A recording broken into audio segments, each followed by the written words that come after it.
नए साल में दरभंगा वासियों को बहुत बड़ा सौगात मिलने वाला है। दरभंगा में बना यह तारामंडल बिहार का सबसे अत्याधुनिक तारामंडल ही नहीं बल्कि ग्रीन बिल्डिंग कॉन्सेप्ट से बना यह राज्य का पहला तारामंडल होगा।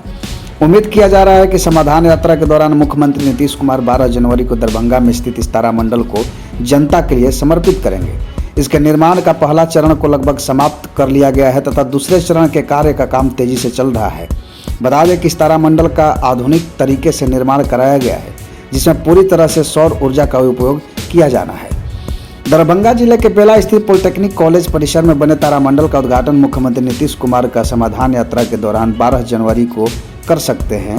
यह तारामंडल बिहार के सबसे अत्याधुनिक तारामंडल के साथ साथ बिहार का पहला ग्रीन बिल्डिंग कॉन्सेप्ट पर बनने वाले तारामंडल होगा। इसमें पूरी तरह से सौर ऊर्जा का उपयोग होगा, जिससे 340 किलोवाट का बिजली उत्पन्न हो सकेगा। बिहार सरकार के विज्ञान एवं प्रौद्योगिकी विभाग की ओर से बन रहे इस तारामंडल का करीब 134 करोड़ की लागत से इसका निर्माण किया जा रहा है। वही तारामंडल के निर्माण को लेकर छात्रों में भी काफ़ी उत्साह है। उनका कहना है कि यह वास्तविक में छात्रों के लिए तब उपयोगी होगा जब उनके लिए निःशुल्क एंट्री शुरू की जाएगी। ज्योग्राफी डिपार्टमेंट से इसे टैग किया जाए और रिसर्च करने वाले छात्रों को कोई काम हो तो यहाँ आने जाने में किसी तरह की कठिनाई ना हो। वही उन्होंने कहा कि इसके निर्माण के अंतिम रूप के देखकर युवाओं के बीच काफ़ी खुशी की लहर भी है। जानकारी ये भी मिली है कि इसमें एक छोटा सा पार्ट रिसर्च सेंटर के लिए भी है। तो ये तारामंडल पर्यटन के साथ साथ शोध के कार्यों के लिए भी जो है बहुत ही महत्वपूर्ण इस इलाके के लिए है। और जहाँ तक लाभ की बात है तो पूरे उत्तर बिहार के साथ साथ सटा हुआ बंगाल, सटा हुआ देश नेपाल, वो भी इसका पूरा लाभ उठा सकता है। क्योंकि आप जानते हैं कि मिथिलांचल जो है, दरभंगा जो है, पहले से भी कहिए कि पर्यटन स्थल में से रहा है। जैसे कि आप देखते हैं कि मिथिलांचल में ही एक ही कैंपस में दो विश्वविद्यालय हैं, मिथिला विश्वविद्यालय, संस्कृत विश्वविद्यालय, राजा का किला है। कई एक हमारे पास ऐसे संग्रहालय है, पुस्तकालय हैं जो अपने आप में ही बहुत बड़ा उपलब्धि है। उसके साथ साथ ये तारामंडल का होना और तारामंडल के भीतर रिसर्च सेंटर का होना, ये हमारे लिए बहुत ही गौरव की विषय है। और इसका कहिए कि आर्थिक, सामाजिक, शैक्षणिक तमाम फायदे हैं, जिसको आने वाले समय में हम मिथिलांचल के लोग महसूस करेंगे। हमारा रेवेन्यू भी बढ़ेगा। और लेकिन एक बात है कि नीतीश कुमार जब कल 12 तारीख को आकर उद्घाटन करने वाले हैं तो निश्चित रूप से वो हमारे जो और भी जो संसाधन हमारे मिथिलांचल में बड़े पैमाने पर हैं, चीनी मिल है, जूट मिल है, अशोक पेपर मिल है, तमाम जो हमारे पास संसाधन हैं वो भी कैसे चालू हो, वो भी कैसे व्यवस्थित हो और हमारे समाज के लोगों को कैसे रोजगार मिले, इस पर भी वो बल दे। और निश्चित रूप से हम समझते हैं कि बहुत तेज़ी से बिहार आगे बढ़ेगा, मिथिलांचल आगे बढ़ेगा। निश्चित तौर पर यहाँ के छात्र नौजवान बहुत उत्साहित हैं। इस तारामंडल चूँकि 12 तारीख को घोषणा हुआ है कि 12 तारीख को इसका उद्घाटन होगा, चीफ मिनिस्टर इसका उद्घाटन करेंगे, इसको लेकर सभी उत्साहित हैं। लेकिन छात्र को रियल में तब बेनिफिट मिलेगा जब यह छात्र नौजवानों के लिए, यहाँ के आम आवामों के लिए निःशुल्क हो।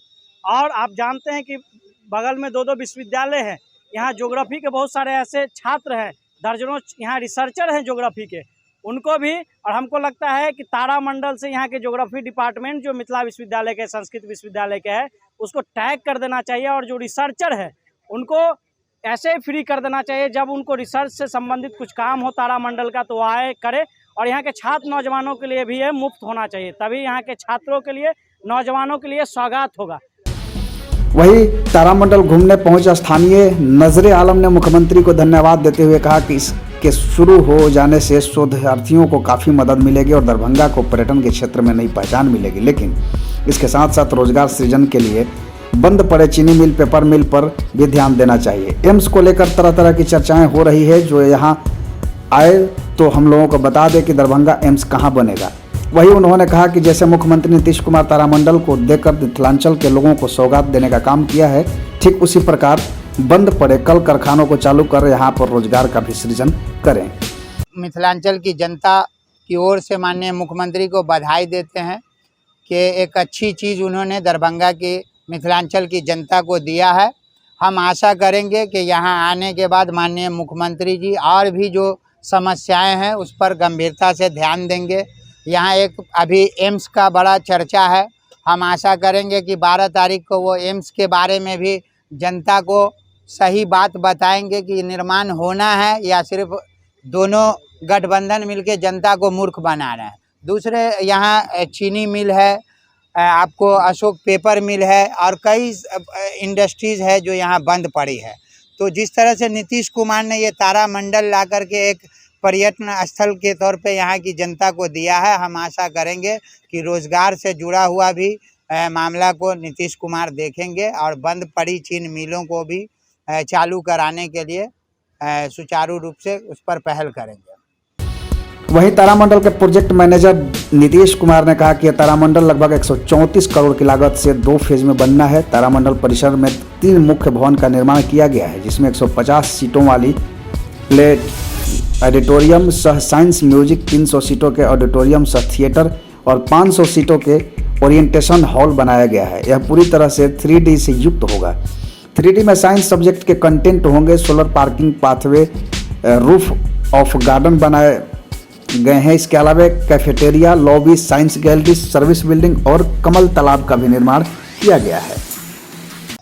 इसमें मूल रूप से प्लानिटोरियम इसका मेन स्ट्रक्चर है और इसमें टेक्नोलॉजिकली इसमें जो स्फीयर जो हमें आप देख रहे हैं जो सामने बनाया गया हुआ है, उसके अंदर में ही हमारा प्रोजेक्शन सिस्टम है जो 3D और 3D में हम लोग बच्चों को और साइंस का जो सब्जेक्ट है उसके ऊपर में बच्चों के लिए कंटेंट्स होंगे।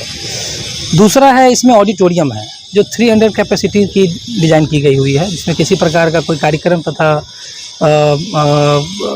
मनोरंजन का कार्यक्रम भी किया जा सकता है इसमें।